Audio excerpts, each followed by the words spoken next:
Okay, we ask questions. Sally asked questions. We'll do the same thing we did last week. Except this time we're getting into it a little bit earlier, so we won't be rushing against the clock. Sally, I'll name a team. You ask a question, and Breach and I we'll all follow up on it. And we'll start with the nearly NFC champions, NFC North champions, almost won the NFC. The Detroit Lions. Yeah, to me, one of the big questions from now until week one is when will the Lions extend Jared Goff? It doesn't feel like it's a if, it's a when. Both sides, JJ's reported this way back in the early portions of the winter that both sides are pretty excited about getting to the negotiating table, both open to an extension. I think there was a report over the weekend from Jeremy Fowler that Goff could be the next one to get a mega deal. We're not even talking about an extension. We're talking about him being the latest quarterback to get a mega deal. So what does that look like and when does that happen? Yeah, I mean, this is definitely an interesting negotiation because you go back to 2021 when the Goff trade was made, Rams-Lions, and Matthew Stafford gets shipped out to Los Angeles. And it almost felt like Jared Goff was just going to be a gap quarterback and that he was going to be setting the table for an eventual QB that would come in for the Lions and take over and be their franchise quarterback. And it didn't help that they went 3-10-1 during his first year. But in his defense, he's learning a whole new offense. He's trying to get adjusted to playing for a new team. And it was just, oh my gosh, what's going to happen with Jared Goff? Is he the Lions quarterback of the future? And this team has gotten progressively better. He looks much more comfortable in the offense, and he played fantastic last year. Now, the problem is, and we kind of mentioned this when we were talking about the AFC teams last week, and Trevor Lawrence, is that and Goff is going into the final year of his contract. And if you're a team and you love your quarterback, you do not want to let them go into the final year of their contract. So I do think they'll get a deal done before the season starts, but it is, where do you lump him in? I know that you just mentioned that he might get this huge contract. You have Joe Burrow at the top of the food chain right now, $55 million a year. But I kind of lump Goff in, and not necessarily skill-wise, but with Tua and Trevor Lawrence as far as how much money do I want to give them, because I don't want to give him the top of the QB market. If I'm a general manager, I'm not sure I want to give Jared Goff $56 million a year. He certainly deserves a high number, maybe something around $50 million a year. But I think that's probably why negotiations have been, why there isn't a deal yet, because they can't settle on a number of what makes sense here. So I don't know what makes sense to you guys. What do you think, Brinson? It's tough. I'm with you because you look at the quarter, we've seen it for years. You just top the highest number. Like, that's just what happens. Whether it was David Carr, Derek Carr. I mean, Derek Carr, Jimmy Garoppolo. People were like, for a hot minute, like, people were freaked out that these guys got the top end quarterback money. But the reality is, if you're the next quarterback up, you get the top end money. And I think if you're Jared Goff, I'm with you. It's crazy to suggest $56 million, but he has to make more than Matthew Stafford at $40 million. Right? That's easy. Dak Prescott's at $40 million. Dak's going to get extended too. Josh Allen at 43, Patrick Mahomes at 45. This is per year. If I'm Jared Goff, I want more than Kirk Cousins got, $45 million a year. I want more than Deshaun Watson and Kyler Murray get, $46 million a year. I'm like, look, I don't know what to tell you guys. I almost took this team to the Super Bowl and almost won the NFC, and we're good. And the city loves him. I guess you could slide him in between Kyler and Jalen Hurts, who's at $51 million. But if I'm Jared Goff, I don't know that I'm just willing to just take that discount. He's already rich as hell. It's not like he needs it. Like, this is not about getting that extra couple $1 million. It's about the pride of being the top paid quarterback.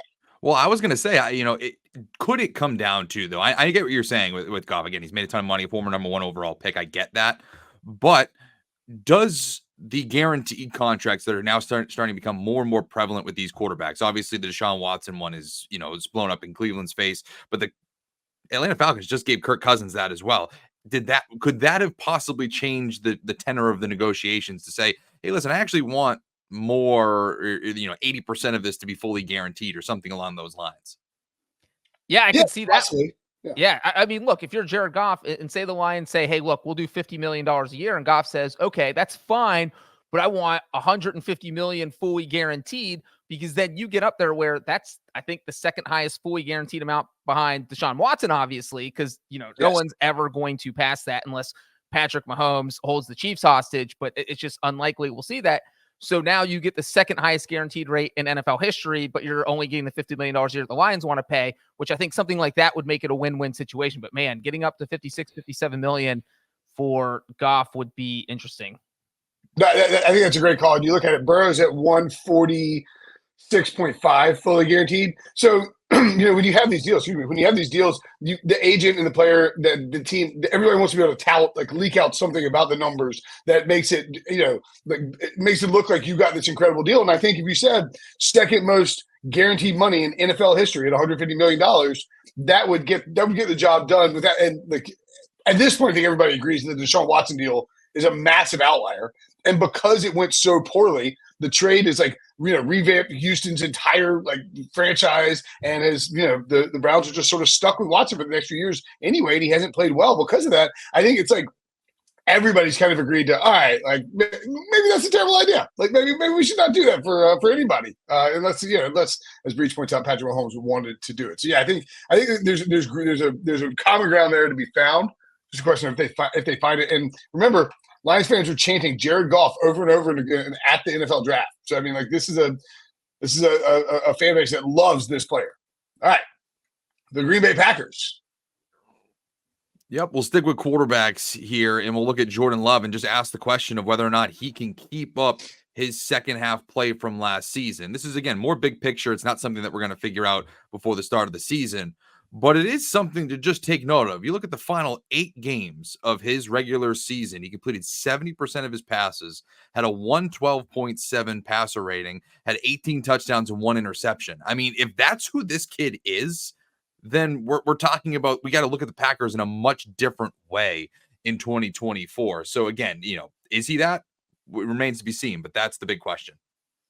Yeah, and it's interesting with Jordan Love because I know we mentioned this at least once a month on the podcast that Packers fans were calling for him to be benched when we're getting out of Week 9. They had just lost to the Steelers. He threw 2 interceptions in that game. It was as the season was getting into November, and he just.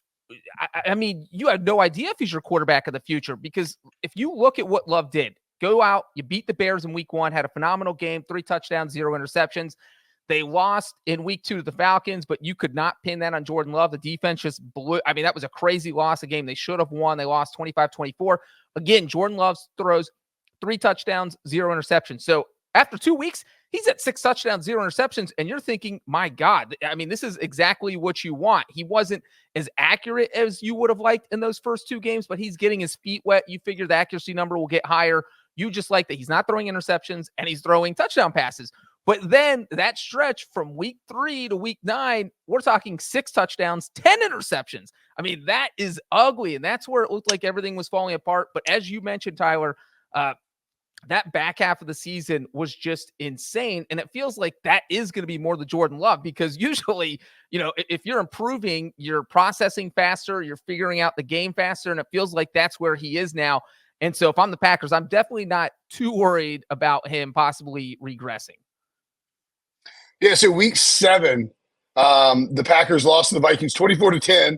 Excuse me. And, Love went 24-41, so sub 60% completions, 1 touchdown, 1 interception, sacked 4 times. And these are the quotes. I'm reading on CBSSports.com. I think we've got 10 games left. Those are 10. Those are going to be very 10 very important games. It was Brian Gutekunst, the GM, and asked, I think he's done a lot of really good things, Gutekunst said. Really like the way he's responded to the adversity, how he's led the team. Again, we've got to be a better as a unit. I expect that to happen over the next 10 games. And I think that we're going to go through some things that we knew we would go through. We haven't had the results we want, but I do like the way that guys are responding to things. He basically threw his arms up and said, I don't know if Jordan Love is the quarterback of the future. And this is November 1st, 2023. Like, this is not that far back in the past. And now, I do all these offseason best ball drafts. Jordan Love is going really high in these drafts, and people have insane expectations for him. And those are warranted, I think, because of the back end of the second half of the season. But it has to be the biggest question about the Packers, because if you get the first half of the season of Jordan Love, the Packers might be a bottom 10 team in the NFL. You get the second half of the playoff, Jordan Love, and they might make a run of the Lions and win the division and be dangerous in the playoffs. And so let me ask you this real quick. If you had $55 million a year and you can only give it to one quarterback in the NFC North, Are you giving it to Goff? Are you giving it to Love? Are you giving it to JJ McCarthy? Or are you giving it to Caleb Williams? I'm going off the board. Sam Darnold. No, I'm only kidding. I'd probably give it. I'd probably give it to Jordan Love just because I like the upside. But again, you're right, Brinson. It is such a Jekyll and Hyde type of situation with him because we just don't know what it's going to look like. I mean, we're even looking. We talked about it last week. Was he like 12-1 to win MVP or something along those lines? Like that is a pretty short number for a guy that we still have questions about. Yes, he was great down the stretch, but boy, I don't know if I'm putting a 12-1 ticket on a guy where, it was a good 8 games down the stretch. 12-1 is insane. It's bananas. I just, again, it's going to be fascinating to see how this goes because, again, we talked about variance last week too with quarterbacks. If he is this, then he is an MVP candidate, and you should look at the Packers as a threat in the NFC. Yeah, absolutely. Yeah, I mean, the thought just popped in my head, like, if this is Jordan Love, if the second half of the season is who he's going to be for his career, and I do think there are going to be ups and downs. I mean, like all quarterbacks have those, right? I mean, Patrick Mahomes and Josh Allen have ups and downs. Jordan Love had a lot of ups and downs in college. He is a high variance quarterback.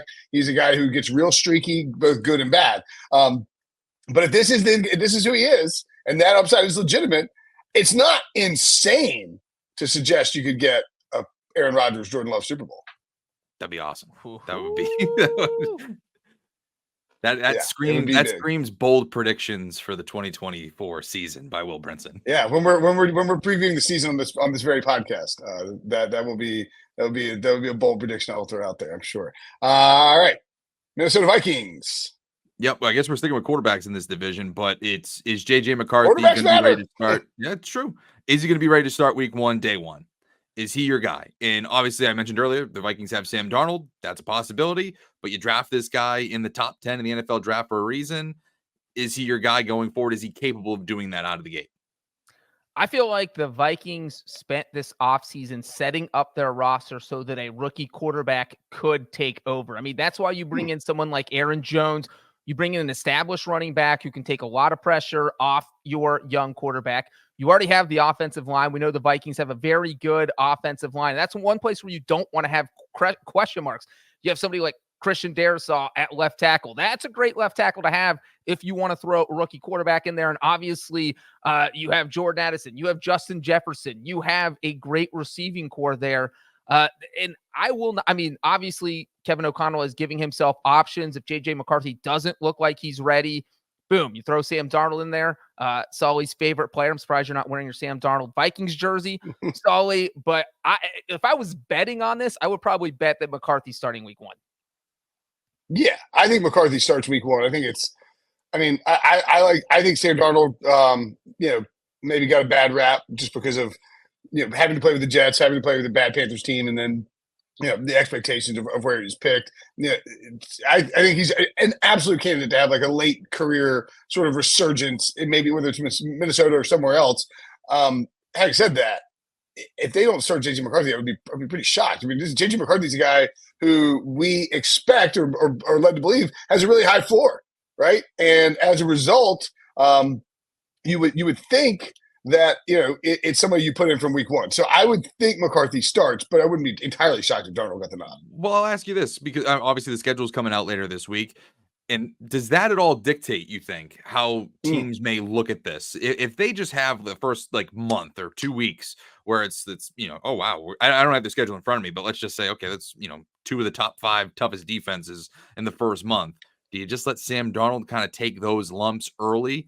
I'm curious to see how. I feel like we talk about that, and if we're talking about it, it does probably mean that the teams at least have thought about it. But at the same time, I also feel like you don't ever see teams really make use of that. You see these stretches where it's like, all right, you got 4 weeks, an early bye. Why would you throw JJ McCarthy out there against these teams, and teams just don't bother doing that? With the taking him with the top 10 pick, it feels like he'll start week 1. But I mean, Darnold could beat him out. Did you see that video clip that went viral of McCarthy throwing the pass to Josh McCown? Not great. He missed McCown from 5 feet away. You're an NFL quarterback now, buddy. All right, Chicago Bears. Another big picture question for the NFC North team, but just can they make a playoff push? Because I've really liked what they did leading up to drafting Caleb Williams, what they did in free agency and all of that, and obviously even at the draft, drafting Rome Odunze later on in the first round. Is this team capable enough to make a push in year one with Caleb Williams in a similar fashion to what we saw with Houston last year with CJ Stroud? Yeah, I think that's an interesting question. And look, you are moving on from Justin Fields to Caleb Williams. Here's one thing about Justin Fields. There were 7 games last season where he threw at least 1 interception. The Bears went 1-6 in those games. So if you just kind of tell Caleb Williams, hey, look, let's watch a film from those games. Justin was struggling. There was a couple where games where his completion percentage was either 50% or under 50%. That's not ideal. And so if you make smart throws, don't turn the ball over, we have a pretty solid roster, because besides that 1-6 mark, we're talking about a team that went 7-10. We've already talked about how this is one of the most loaded rosters that a number 1 overall pick has ever gone to. I mean, you have Keenan Allen, you have DJ Moore, you have Cole Kmet, and then you look at the fact that this team went 7-10 last season and had 6 losses by 1 score. If they had just gone 2-4 in those games instead of 0-6, that's 9-8. You know, you're not asking, hey, let's completely flip it and make it 5-1 or 6-0, just 2-4, and they would have finished with a winning record. So I think that this team absolutely can compete for a playoff spot as soon as this year, Caleb's rookie year. Yeah, I mean, we had those 2 games against Denver and Washington. They went 1-1. I mean, people forget the Bears did start 1-5. Like, I don't know. I feel like the Bears hype and the Justin Fields hype for back-to-back years got, and it's happening this year with Caleb Williams too. Like, it's getting run out a little further than it probably should. As in, the Bears are being treated as a possible playoff team. You mentioned the 1-5 start, and then 4 games Justin Fields was out. Tyson Bagent went 2-2. Right. That's right. Exactly. So like, it wasn't like a Justin Fields is just doing it all sort of thing. You know what I mean? I mean, it was definitely. I'm trying to see what the if we have the actual numbers for make or miss playoffs. Like, what would you guys handicap it as? I'm looking at DraftKings here to see what the NFL make miss playoffs are. What would you handicap? If you were betting on on a team to make the playoffs, and I give you Bears and Vikings, what would you set the numbers at for those 2 teams? I think if it's Bears plus 230, I mean, this division's playing what, the NFC West and the AFC South. So, you know, again, there's going to be some that's not the easiest schedule in the world. I would say like plus 230 to make it if you're Chicago, and if you're Minnesota, probably right around that same number, probably 245, 250. Not a reasonable breach. What would you say? I'll say Bears plus 210, Vikings plus 275. What if I told you the Bears, yes, to make the playoffs was minus 125? What? Yeah. I wouldn't touch that number. All right. Sure. That's what I'm saying. That is wild. And well, at that point, you just bet Caleb Williams to win Rookie of the Year. That's got to be plus money still at this point, right? Or at least it could be better odds than that. It is leads them currently to the plus 175. Yeah. Right. If he leads them to the playoffs, he wins that award. Yeah, that's a good call. I was actually Minnesota, by the way, plus 290 to make the playoffs, which I think that those markets are wildly askew in terms of those numbers for those teams. The win totals, and I mean, for me, the schedule matters a ton for the win totals. Like, I'm a little. I mean, I'm glad. It's great that they're already out there. I don't think you could reasonably bet win totals until you know what the schedule is. But we have the Minnesota Vikings over 6.5 minus 150. Which is pretty low. What do you think the Bears total is? The win total is currently on DraftKings. I mean, if it's to make the playoffs, is it like a 9.5? 7.5. 8.5 minus 150 over. That is wild. The Bears are heavily favored to win at least 9 games and make the playoffs. I mean, this is what I'm talking about. It is happening again this year. The Bears are getting a lot of hype before the season. Is it too much hype? I think it's too much hype. I would be selling right now. Caleb Williams would be awesome. He could also struggle as a rookie. Like, we've seen lots of awesome quarterbacks struggle as rookies in the NFL. I think I would much rather take the Vikings at their number than Chicago at their number. I would just rather take the Bears like plus 105 to miss the playoffs. Yes, of course, yeah. Yeah, or like, yeah, I mean, I'm with you. Like, I think the Vikings number is a lot more value. I wouldn't be surprised if neither. Again, like we just talked about Detroit and Green Bay, good teams. If Jordan Love is good, then good luck, Bears.